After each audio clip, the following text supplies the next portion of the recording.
Out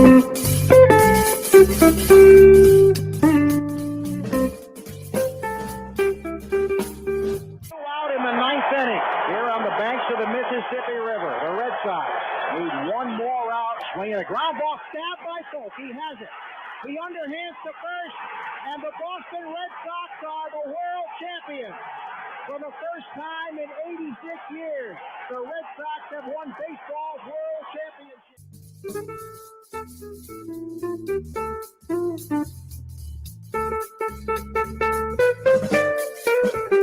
Swinging a high deep drive to right field. That one's stalled to the right. Hunter on the move, racing back. It's over his head. It's gone. It's into the bullpen. This game is tied. This game is tied. David Ortiz. David Ortiz. David Ortiz.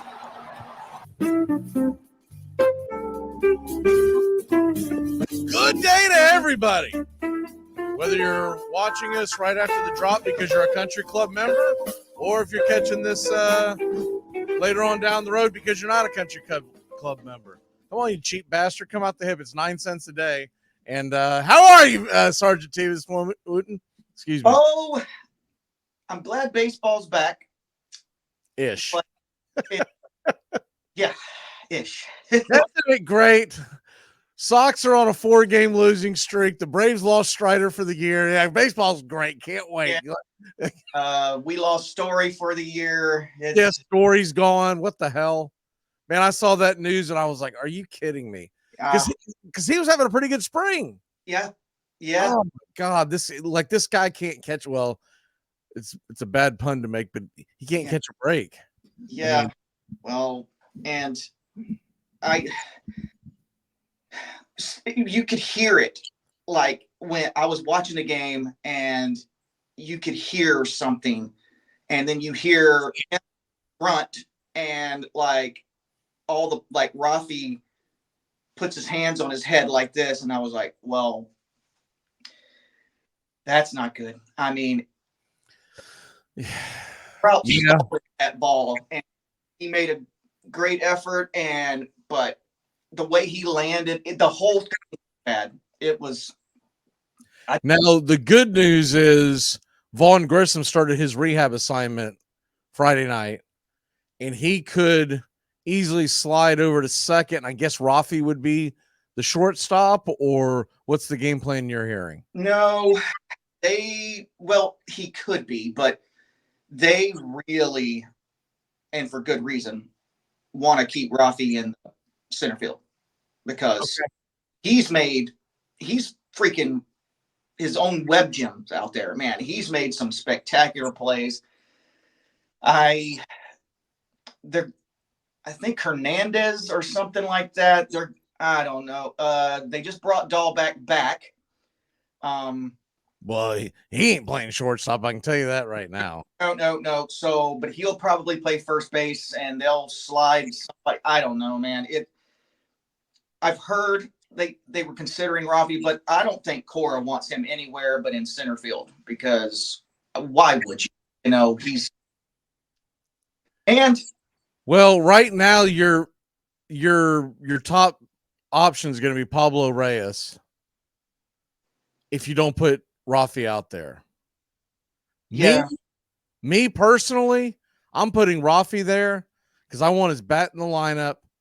And I'm pretty deep at outfield. You can put Duran back in center. You can have Tyler O'Neill out there in the outfield or DH, obviously. Same thing with Yoshida. But you got more guys who can hit that can play center field than you do that can play shortstop.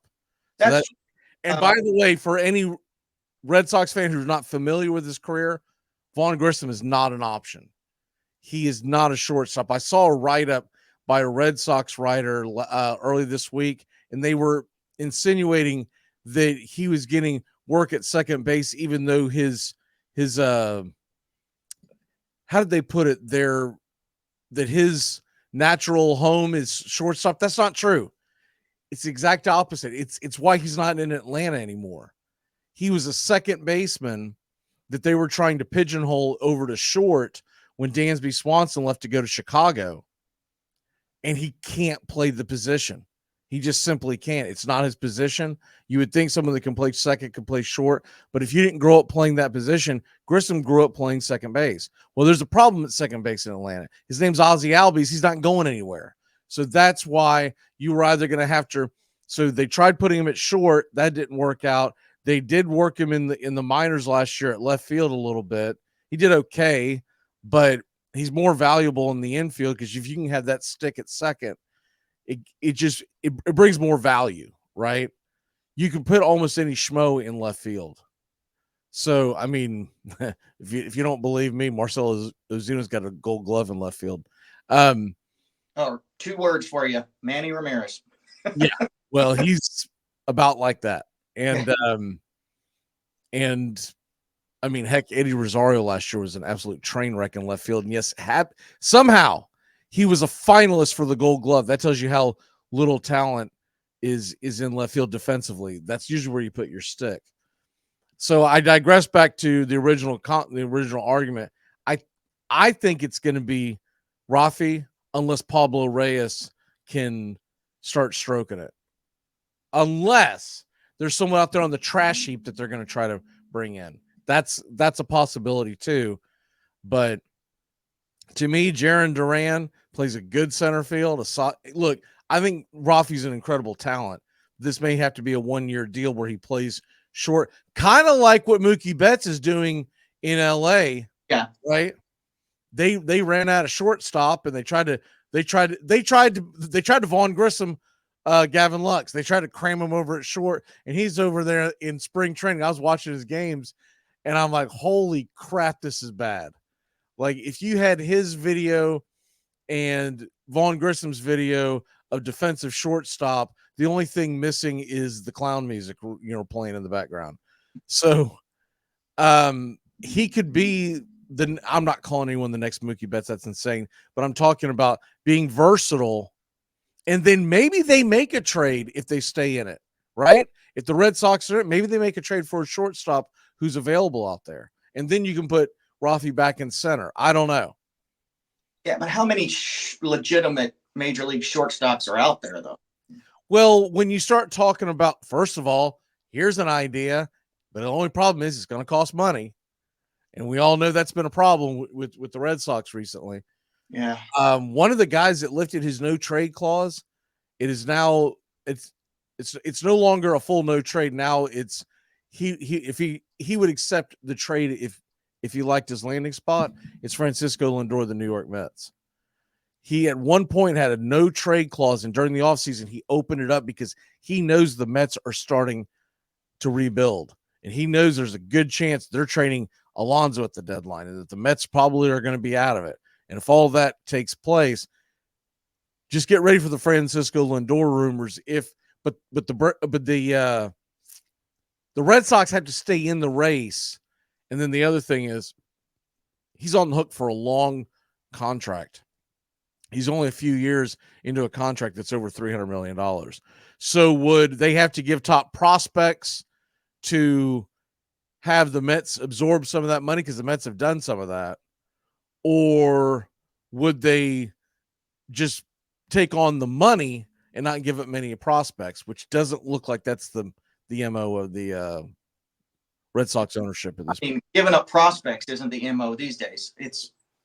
Why do you have, is my opinion, but whatever. They still haven't asked me my opinion. I guess the Red Sox don't. Well, you hold on to him because guys like Rafi are sitting in your system that the average fan hasn't watched play because you don't get eyeballs on the game. I try to watch as much minor league baseball as I can, especially when the Braves are involved, especially like if we're playing like a day game and that night I'll put on, but I can only watch so much of it, right?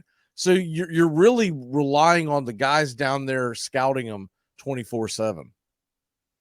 Right. But here's the thing with, and I get that side of it. I know that it's, and like Myers and all those guys, they're untouchable. I get that are coming up soon, but you have to build pitching at that level. And the Sox have not done that. Since who?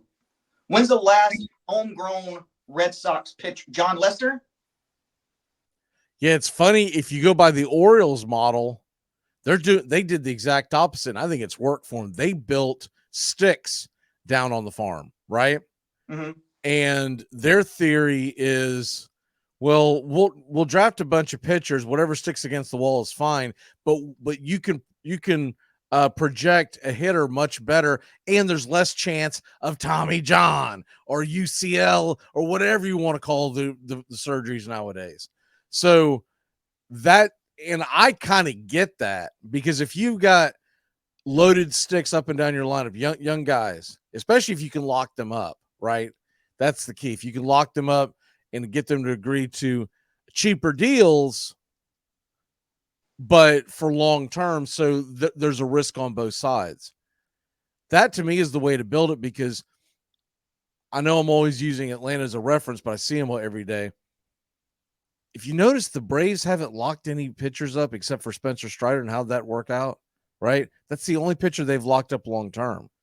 Everything else that they have locked up long term has been the entire core of their everyday lineup. Because once again, you're more likely to get an injury to a pitching arm than you are to an everyday player. Not that injuries don't happen. Trevor Story is a perfect example. But he's also an aging veteran.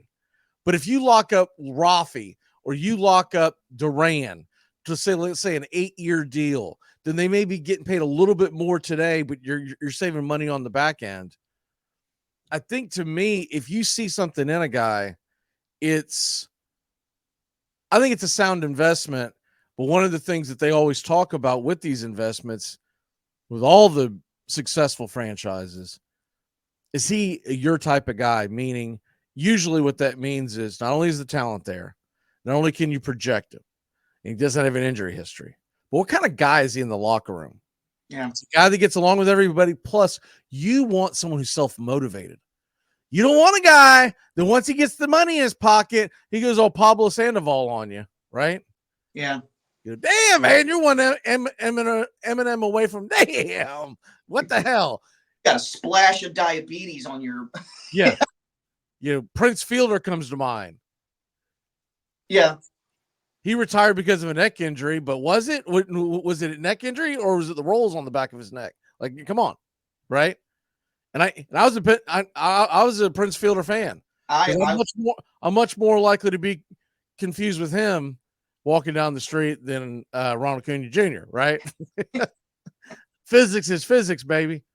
Yeah. But when you commit long term to a guy, man, I want a guy who's in great shape. And as you always say, well, pairs of shape, but I'm talking about guy who's in great shape, but also just seems motivated. A guy that seems like every day wants to go out there. Guys like Austin Riley of the Braves. Guys like, and I don't follow them as much, but I get the feeling that when they locked up Julio Rodriguez out in Seattle, he was a motivated guy, right? Mm-hmm. So I see your point. I hadn't really thought about it that way. And is Tristan Casas a guy? Is he a guy that you want to lock up long term, or do you want to play this thing out and see how it works? Because I feel like Rafi's a guy. I feel like Duran's a guy, just because I like the athletic ones. Rafi got an extension. What's that? They signed Rafi to an extension. Right. No, I get that. I'm saying is Tristan Casas a guy? Obviously, they think Rafael Devers is a guy because they signed him to a huge extension. Right. And Rafaela, I mean, he's played. I'll tell you someone else who I think is a guy, and we were texting about him the other day. What about Tyler O'Neill? He's gotten the hell out of St. Louis. That guy's raking. Yeah, the guy is basically the only one that is right now. I wanted to save this story for you because when you sent the text, I was like, it's too long to text, plus it's better on the show. Tyler O'Neill, why he's not in St. Louis is because he did not get along with their current manager, and he's already starting to wear thin.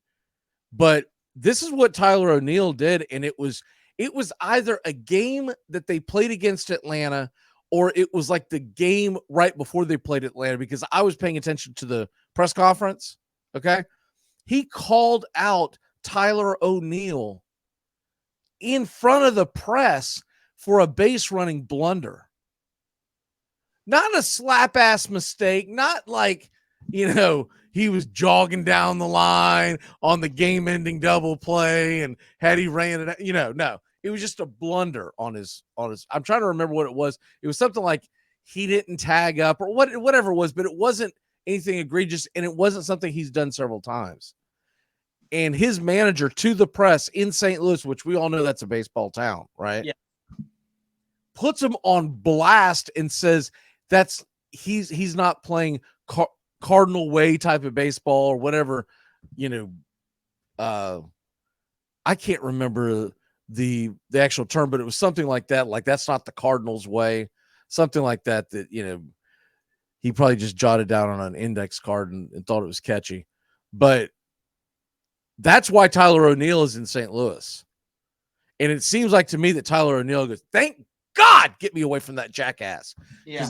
He's not popular in that St. Louis dugout. I said this at the beginning of the season, one of the previous shows. I expect him to be the first manager fired in Major League Baseball this year. But that's why Tyler O'Neill's in Boston. And usually it changes scenery when you're not getting along with the manager or whatever, unless you're like just a constant jackass, which Tyler O'Neill doesn't come off as that. Dude, he's raking. And, Cora's not the kind of manager that's he is very protective of his players and the press and everything. So Tyler O'Neill don't have to worry about that with Cora. Cora will call out, ownership, but the players are calling out ownership. I don't mind that, but Cora is very protective of his players. So Tyler O'Neill is not going to have to worry about that. And he's got 1124 OPS, tied for 5th in Major League Baseball. He is tied for 1st with home runs. Yeah. He has 6 home runs. He only has 7 RBIs because nobody's on base. Right. Yeah, it's all solos. But some of those haven't landed yet. Have you seen some of the home runs? He's jacked. He's always been jacked. Yeah. I think it cleared the interstate past. It would never shock me if it came out one day. Hey, guess who failed their PEDs? Because he is jacked, baby. But I'm here for it. Let's go. Come on. Keep pumping that into your behind, because I don't care if you go to the Hall of Fame. I care about are you producing right now? Yep. Yeah. Not everybody can, be built like Winnie the Pooh and slam the ball out of the damn stadium like Salvador Perez of the Royals. You ever seen this guy play, man? Aging catcher. He looks like it. That dude, man, I'm telling you right now, he puts a thwack on the ball. He hit one out last night that, I mean, duck, be seriously, because it could be headed your way. It's insane. But yeah, Tyler O'Neill's a guy that I would seriously think about locking up long term. Well, it's an interesting take that, if the Braves went that way and the Orioles are doing it that way, clearly that way works, because everybody that you talk to is trying to pattern themselves after the Braves model. Right. Now, the problem is not every player wants to play that game. Some players want to do the long play. I don't know. The problem that you run into this, and this is the type of thing that I think a pitcher would think about, is, dude, you get that injury. Let's say that UCL injury happened to Max Fried and not Spencer Strider. He's a free agent at the end of the year. He's 31, meaning his first year is almost like a throwaway because you don't know what he's going to get. So really, he's 32 on the deal. What are you going to be able to sign for? And there's already been a couple of guys. And then to top it off, let's talk about the fact that the National League Cy Young winner this year only got a 2-year deal, a 1-year opt out, but a 2-year deal. Jordan Montgomery, who I can make the case won the World Series for the Texas Rangers, he basically got the same thing, because they're just, the analytics are pointing to don't sign an aging pitcher to a big contract. It never works out. I mean, look at Verlander. I mean, prime example. Carlos Rodon is a perfect example. He signs with the Yankees last year. I think he was 30 when he signed, but 31 by opening day. He had a terrible year. They paid him 30 plus million on the AAV. I think it was a 5-year deal. So I think if memory serves me correct, it was like 5 years around 160, maybe just north of 160. Well, they've already pissed away one of the years because not only did they make the playoffs, his season was terrible. He's pitching pretty well so far this year, but I think he's a perfect example to why teams are going to be very gun shy to give Max Fried, who, by the way, if you look at the analytics of him, like we know following him day in and day out what kind of person he is, and he's a bulldog and he's a competitor, and you love that in him, but he doesn't have a lot of strength, swing and miss stuff, and that's where the analytics come into play in Major League Baseball. When you talk about how did Garrett Cole get such a big contract? Is because his strikeout rate's through the roof. Max Fried, Friday night, it was considered a great performance, and it was because he gave it 1 earned run over 6 1/3. He only had 4 strikeouts, and in today's baseball, that's terrible. Yeah, I kind of disagree. I think because there's no shame in relying on your defense to get the outs. You don't. That's not the point I'm making. The point I'm making is today's analytics in front offices, they pay for strikeouts, they pay for OPS. They don't give a crap about your batting average. They care about your OPS, meaning on base plus slugging, because it shows that when you're hitting the ball, you're not just slapping it to left field like the way Luis Arias of the Marlins did, where he flirted with 400 last year. And then by the end of the season, he was, I believe, around 350, which is great, but his slug is terrible. And I see it every time I cover one of their games. I see it because, for instance, the one hit he had last night is literally a slapper to left field, drops down for a base hit. Well, he's not a stolen base threat, so it's not like when Ronald Acuna Jr. gets a single and you're like, yeah, that could be a triple. Yeah, a walk. Yeah. You know what I mean? Like that's not what we're talking about here. I still think they're going to come up with some kind of stat with that, but they need to come up with some kind of statistics that shows that when the single that you get or the base hit that you get, whatever, along with what you did with your running ability per at bat, I think would be a good metric. So in other words, if you get on first and you just stand there like a thumb and the inning ends, okay, that's worth the one single. But what about the guy that goes out there, steals second, and you get him home via a broken bat single only because he was standing on second? Right. Where does that value come in? Or what about the guy that steals second and third and you get him in on a fly ball? No one had to get a base hit. Where does that value come in? So that makes a lot of sense. And I can see the ownership would go for, because, well, he gets a lot of singles. Great. What happens then? And right. The only way that's going to produce is if you have 9 people who are slapping it to right field. That's really the only way that is going to do you any good. But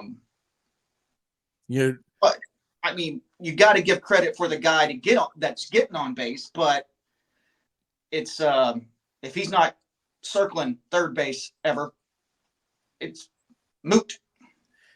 Back to Tyler O'Neill, he's going to be 30 next year, and he's unrestricted free agent.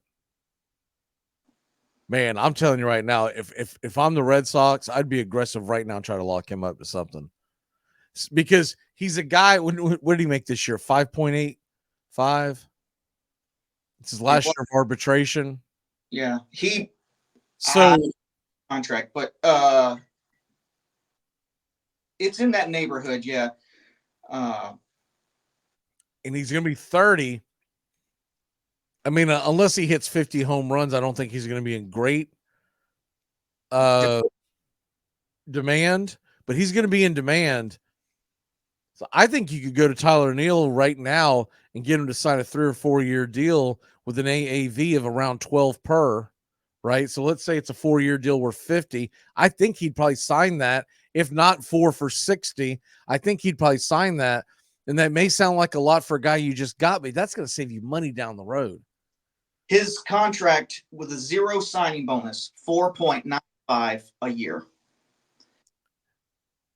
That's a steal. This year, his arbitration number is a 5.85. So that's his base salary for 2024. I'm not sure what you're looking at, but his well, it still has him in a Cardinals uniform, so this may be a little. Yeah, you may need to update your browser. Always go to something called Spot Track. That this salarysport.com. Get rid of that. Spot Track is the Bible for anything. It's all sports, but anything contract related. SPOTRAC. I'll send it to you sometime. But anyways, that's what we're looking at as far as, because you can't just look at what's going on this year. You got to look at what are you building towards. That is the $1 million Austin right now, isn't it? Yeah, and you know Yoshida's not going anywhere. He still has a few years left. Not hitting weight, by the way. What's that? And he's not hitting his weight, by the way. No, and the problem with him is he's not very good defensively. I always wondered about that signing. He's not good defensively. Yeah, Brian Bayo, you got locked up right before the beginning of the season, which that's good news. Yeah. But I guess my question with, okay, you still have a couple of pre-arb years with Tristan Cassis, so I don't think it's something you have to push the pedal to. He still has one more pre-arb year next year, so that means he'll make the base salary. League minimum this year was $760,000. It'll be somewhere in that neighborhood next year. Then he goes into arbitration, and you get 3 years of arbitration. That's 26, 27, and 28. At 29 is when he would be an unrestricted free agent. So my point being, if you like what you see in him this year, I would seriously think about getting aggressive and locking him up, because he's going to take a deal that's going to pay him a little more now, because he's like, dude, I'm making 760. All these other guys are making, 20 million a year or whatever, right? You get to dangle that carrot, but and a first baseman's going to age well, by the way. If you like what you see, then you lock him up. Now, to me, this is a very important year. And I'm not saying you got to wait till the end of the year, but I at least want to see through the summer where he is. And if he's a guy that can prove that he can hit the breaking ball, and I know that's been an issue, but if he can prove that he can break to hit the breaking ball, you got a cornerstone at third that you can build around. Plus, you've already got Devers. Now, we've already talked about Rafi, right? We got him locked up. Duran, I think, would be another guy, but that's how you build it. You don't do it all in one weekend. Like, all right, guys. Yeah. And I agree with you. I think Duran is one of those, when the Red Sox have been referring to our core players. Well, that's all they say. I mean, okay, yeah. Obviously, Devers is ours forever. We just signed an extension with Rafi. Okay, so apparently he's a player, but I wasn't aware of that. But Duran definitely is. And because that dude runs like he's on fire. And Casas, I think, would fall into that category. This kid Myers that's coming up soon, they think he hung the moon.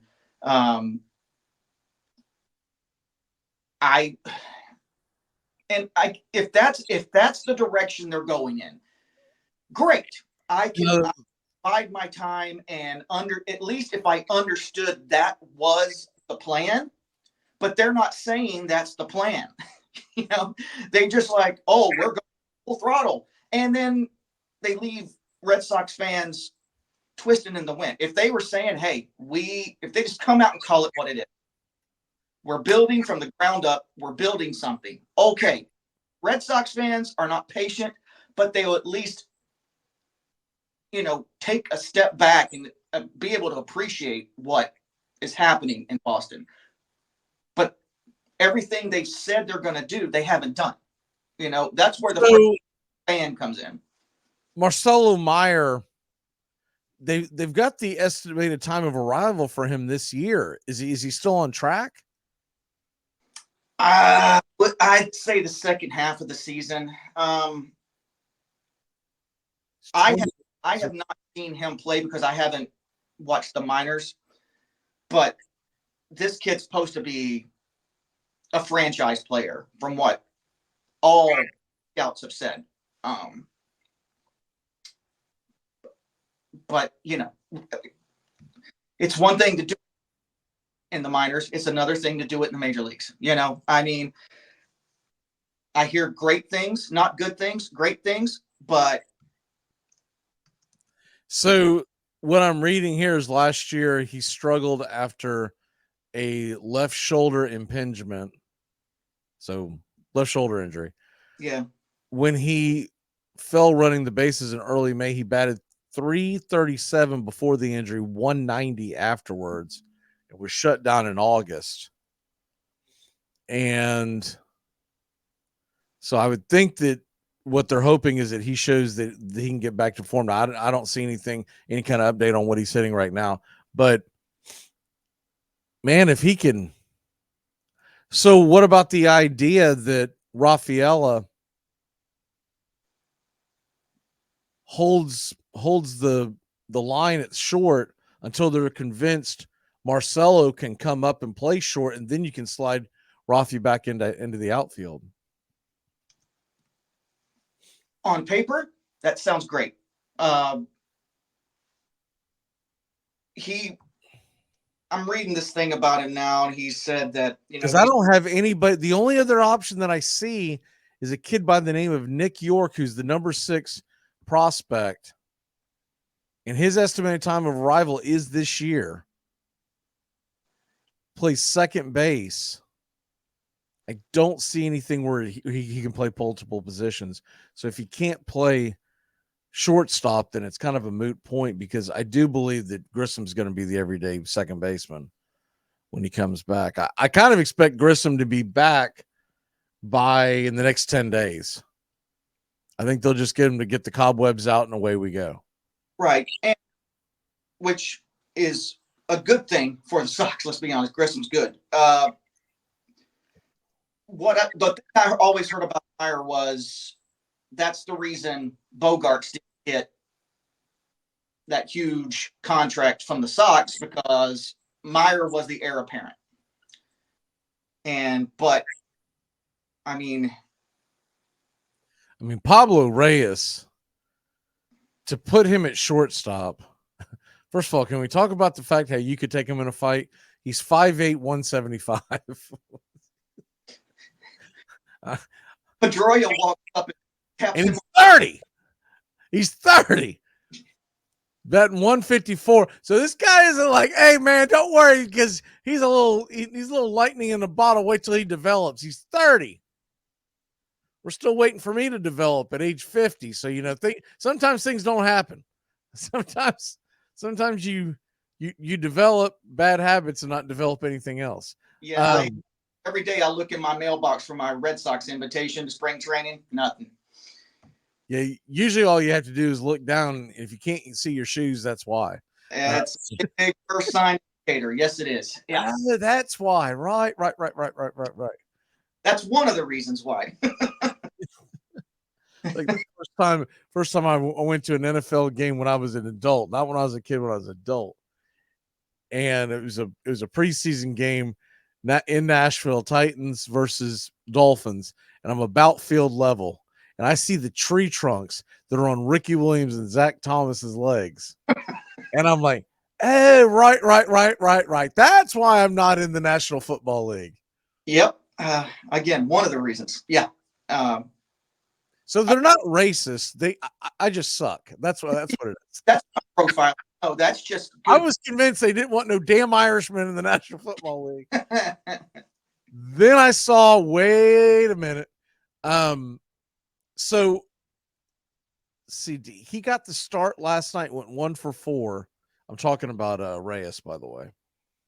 But man, you talk about light hitting. I mean, what is his OPS right now? Good night, Irene. It's barely 500. I'm sorry, but he's got to go. The moment they figure out that Grissom can play second base, slide Rafi to short, and Reyes has got to go. Unless there's something on the trash heap that I haven't paid attention to, somebody that got released that you can bring in. But typically, you don't release good shortstops, right? You don't release a guy who goes, we got plenty of those. It's like left-handed pitchers. If you can breathe and you can walk in put one foot after the other, you normally have a job in Major League Baseball. I mean, there's not even I'm thinking of Brandon Crawford, who left the Giants for years. Where's he playing at now? I saw him the other day, and he at one point was the best defensive glove in all of baseball. But he only had 2 seasons of his entire career where he had a good hitting season. But he was all in all pretty much low batting average, all that kind of stuff. Wherever he's at, and I forget where he's at now, he looks like he might have packed on some LBs between last season and this season. It happens to all of us when you hit your late 30s. That's why you don't sign shortstops in the late 30s. But anyways, let's talk about what you wanted to get into. The main thing that I think we have not. All right, first of all, let's touch on the Schilling thing. Schilling wasn't invited to the ceremony with Tim Wakefield. I mean, I can't imagine that he would be. That would cause more problems than solve. So what did you want to say on that? Because I mean, to me, that's a no-brainer. You don't invite the guy who dimed out the sickness that pissed off the wife and the wife's sickness as well. Right. I mean, I've always defended Schilling because of what he did in 2004, but this, I didn't care about his politics or anything. This was it. I mean, I remember texting you that day. I was like, I'm done with this guy. And he was trying to be all noble about it. Oh, I don't want to be a distraction. No, you are a bad person to do that. Those kids, I mean, how do you do that to your friend and to your friend's kids? And they threw out the first pitch. And Schilling was just going kind of putting himself up on the cross. I'll just step back. And he wasn't even invited. No. And which nor should he be? I still say and it's a shame because he was such an integral part of us reversing the curse. The bloody sock. It's not just that. He belongs in the Hall of Fame not because of that one season. He belongs in the Hall of Fame because of what he did in his career, especially in the postseason. Postseason, what is he, 11-2? I mean, it was unhittable. I don't know if people forget this, but long before he ever reversed the curse, I mean, he took down the big bad Yankees in Arizona. Mm-hmm. Back when they had those god-awful purple pajamas that they used to wear. And, yeah, Randy Johnson had a lot to do with it, too. Kurt Schilling, I mean, that's the most devastating 1-2 punch I can ever remember in my lifetime. It's up there with Smoltz and Maddox or something. They're above that. And I know they were only together for a short period of time, but you did not want to face in a short series Randy Johnson and Kurt Schilling. No, nobody did. No. And he deserves to be in the Hall of Fame. I don't give a crap if you don't like his politics. I don't give a crap if you hurt people's feelings with the Wakefield thing realistically, because it's got nothing to do with him being in the Hall of Fame. I agree. Do you invite him to after parties? Hell no, he's a jackass. Right. You don't have to be friends with the guy, but the numbers speak. I think he belongs in the Hall of Fame, hands down. And it's not like he did something like Pete Rose or Shoeless Joe Jackson where you can point to and say, that hurt the game. You can't do that. That hurt the game. No. Everything that we're talking about with Curt Schilling is post baseball career. And it just shows he's an ass, but that's not illegal, To me, this would be the equivalent of, I'm trying to think of a current player that we just know is going to Hall of Fame. We'll say Justin Verlander. Yeah. And 2 years after he's out of Major League Baseball, he gets caught knocking over a liquor store. The hell does that got to do with the fact that he was one of the greatest right-handers of his era, right? Like, that makes him not a good person, but was Ty Cobb? I mean, first of all, a lot of those stories have been embellished about Cobb. The more and more that comes out about that, I don't think he was a great person, but I don't think he was like the slime that everybody portrayed Cobb to be. But it's a valid point. It's not just Ty Cobb. There's a litany of guys in the Hall of Fame. Oh yeah, I mean, just weren't great people. They just There were self-absorbed jackass. First of all, being self-absorbed, a little narcissistic, that kind of was what makes you a great athlete.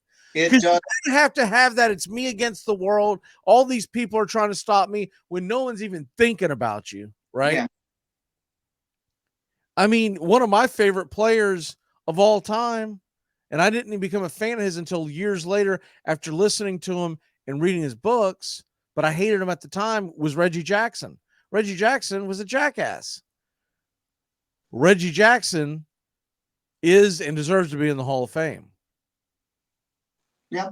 And anyways, the Curt Schilling thing, I get why he wasn't invited, and nor do I not think I'm not like, oh, you should invite him. No, because what are you doing? You would be overshadowing what you're really there for. Right. It's not a reunion of the 2004 championship team, right?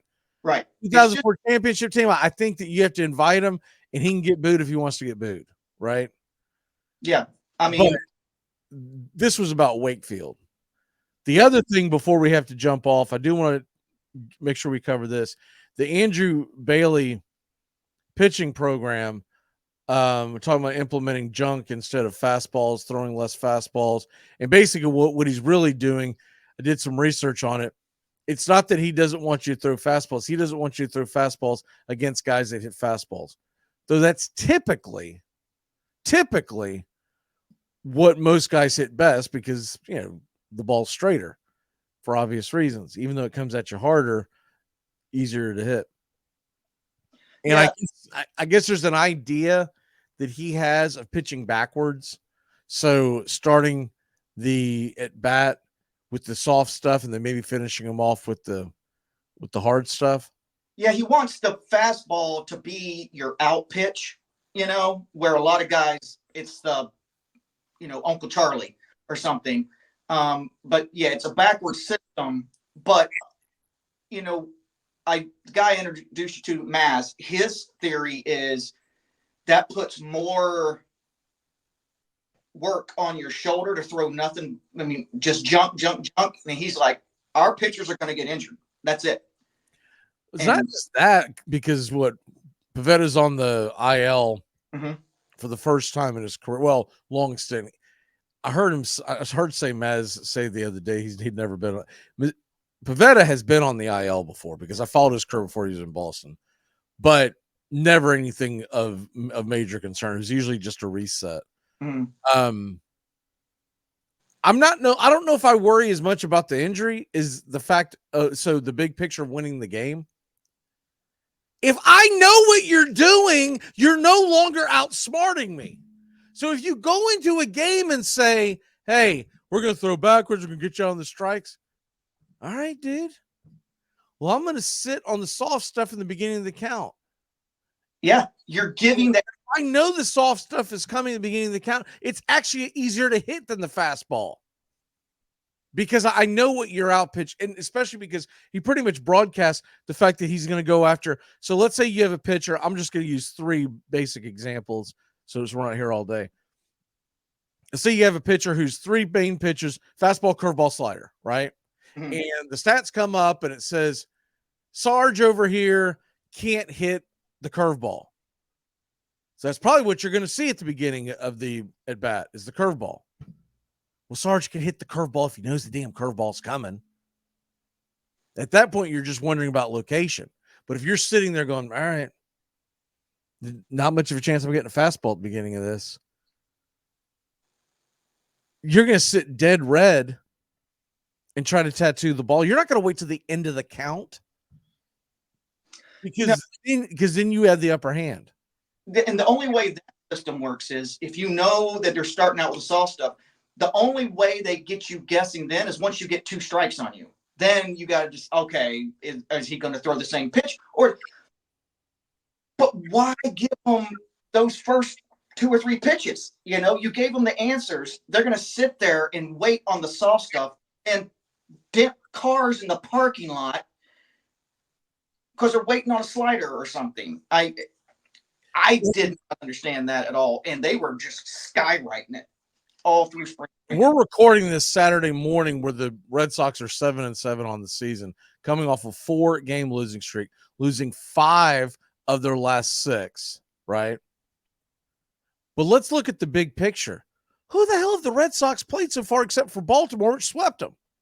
Because I'm not convinced that Seattle is this great team that everybody – Seattle, once again, is being the Mariners. They're doing the same thing they always do. A lot of hype in the preseason. They'll eventually get hot somewhere in the middle of the summer, but it'll usually be too little too late. Seattle is infamously starting off slow. So they win or split the series against Seattle, then go to Oakland. Who's a high school. Yes. Oakland's got some good players, but you got to put a team together. And they have. I mean, I watched the end of the Oakland game last night, the walk-off, just because I got sucked into the Blackburn start. And the kid that hit the walk-off, I can't remember his name, Butler or something like that. Anyways, literally a kid. They were dousing Gatorade and stuff on him, and he was doing like like a little kid. Literally, man, this kid, I don't know how old he is. If I was to guess, I know one thing: I'd damn sure be carding him, and I'd probably be questioning whether or not he's old enough for a driver's license. He looked that young. So that's who Oakland is. The Angels win 2 out of 3 in LA, then lose the first one to now. First of all, Detmers is a good pitcher, so that was just that's a tough matchup. But my point is, Bailey's system isn't working because if it was, you'd have more wins. First of all, you'd taken at least 1 against Baltimore. What was it? It was 5-0 lead in game 2. We lost the game in the last couple of innings twice against Baltimore. And in the first game, we had one. We lost it by about the second inning. Was Tyler O'Neill hit a solo home run? And that was Bayo Day. You expect to compete on Bayo Day, but he went up against their ace, Corbin Burns, and you saw a big difference between what an ace is. Bayo pitched a decent game, though. Now, he's not Corbin Burns. Nobody's expecting. No, the thing about Brian Bayo is, especially with the lockup that we were talking about on the last show, locking him up, it's because he can be a solid 2 or 3 his entire career. I'm not convinced he's an ace. He's not. But if you can pay a decent amount of cheese to a guy on a long-term deal to be your 2, your 3, I think a 3 on a championship caliber team. Yeah. There's no shame in that game. No. But if you have him out there throwing benders every 75% of the time, he's probably going to get Tommy John, and the rest will be history. And, oh, by the way, his ERA is going to be 9.75 because Bailey's jackass is basically – you might as well put it on the Jumbotron while the batters are about, hey, you're going to get a curveball. Yeah. You know which side of the plate you're going to get. Unless you're Mariano Rivera, which everybody knew going to throw, but nobody. Lightning bolt from God that was thrown into his shoulder and said, throw this the rest of the way. You'll be in the Hall of Fame. We'll see you.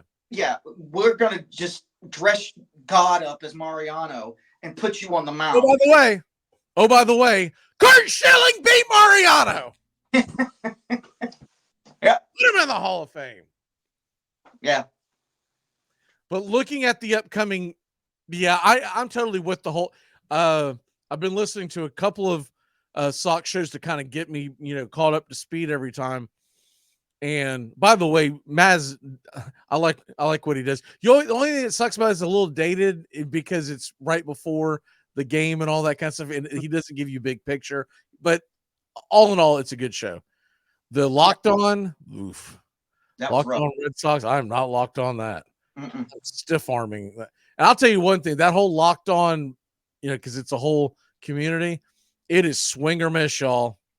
It is swing or miss. So you go into and you pick a team, realize it's not guaranteed that that's the best one out there. It's not. No, that we struck out with the Red Sox Locked On. It's bad.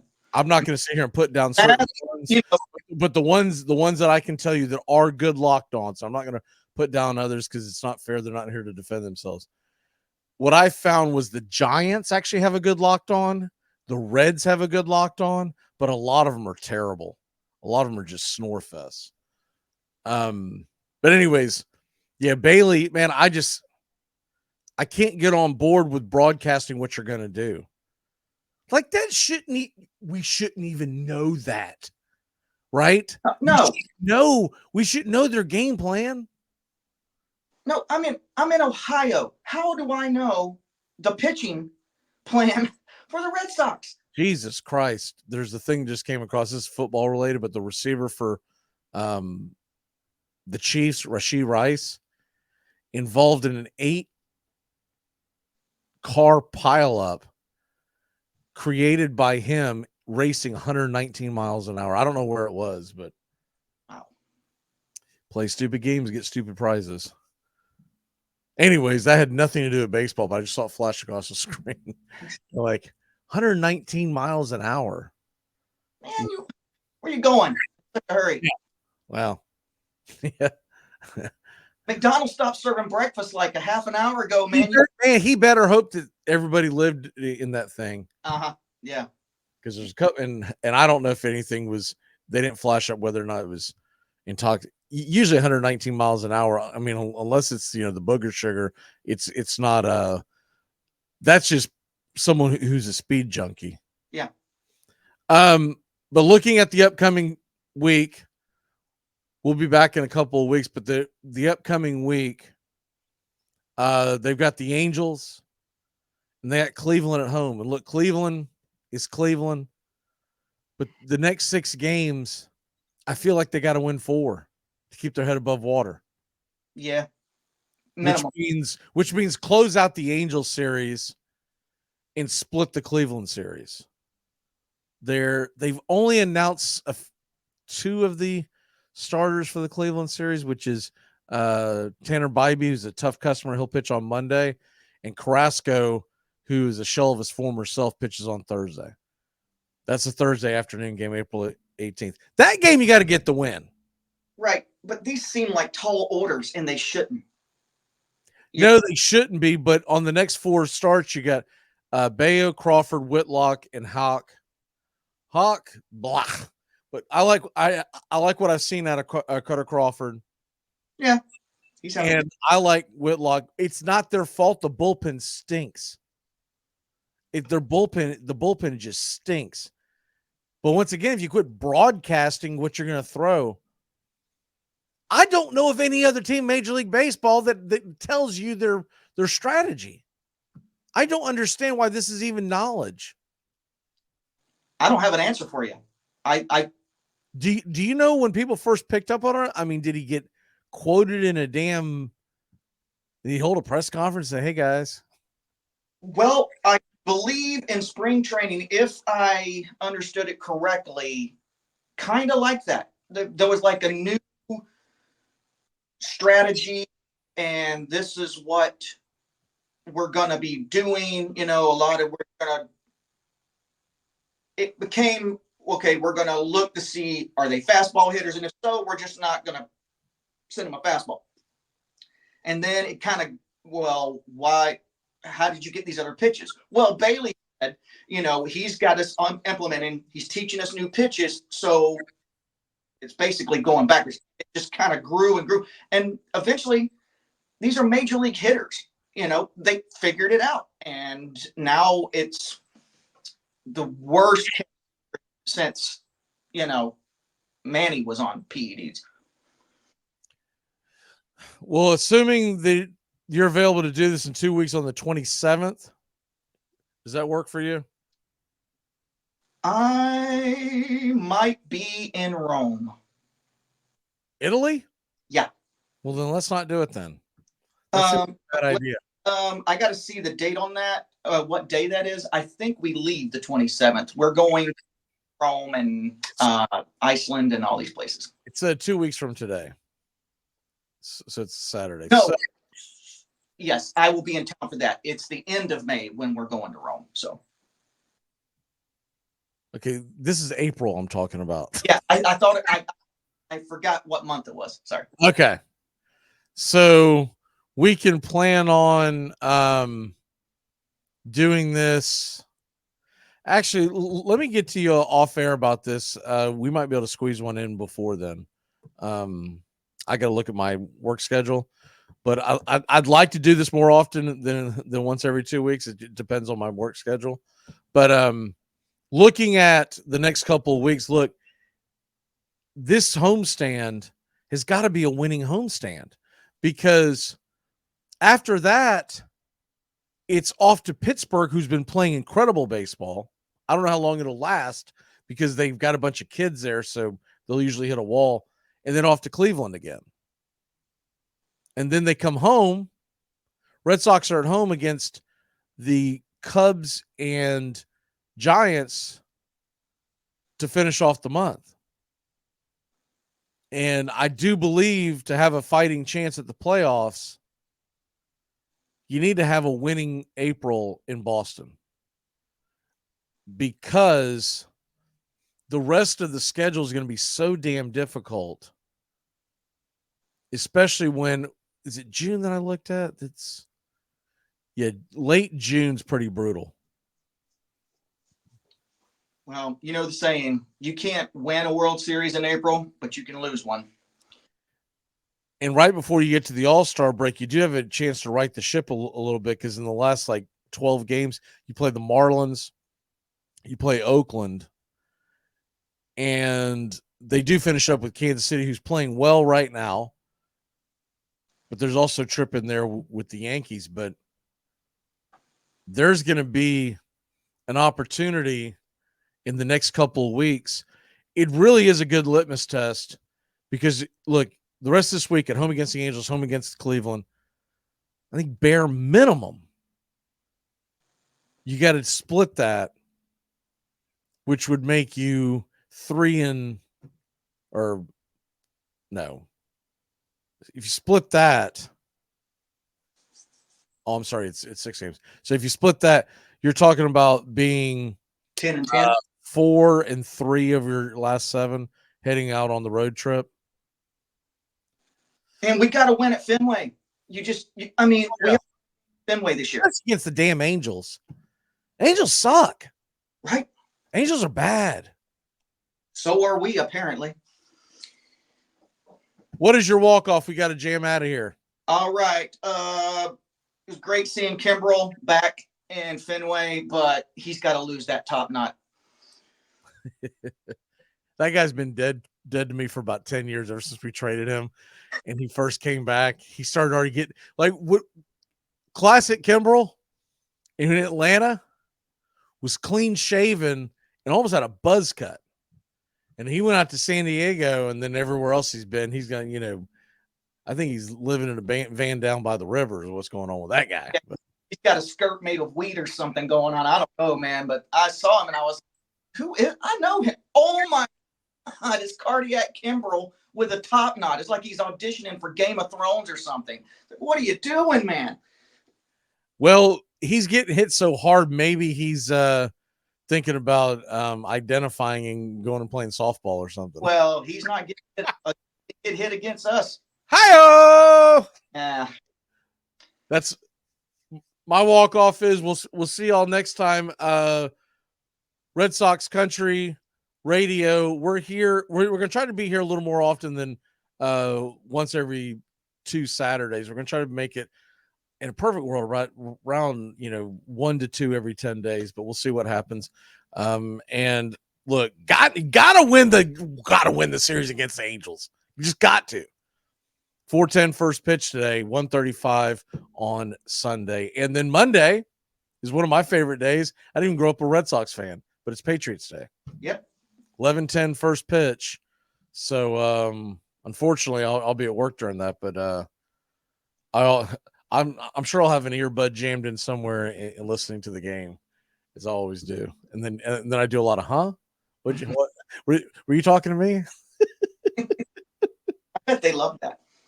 All right, here is the new Red Sox country outro. I hope y'all enjoy.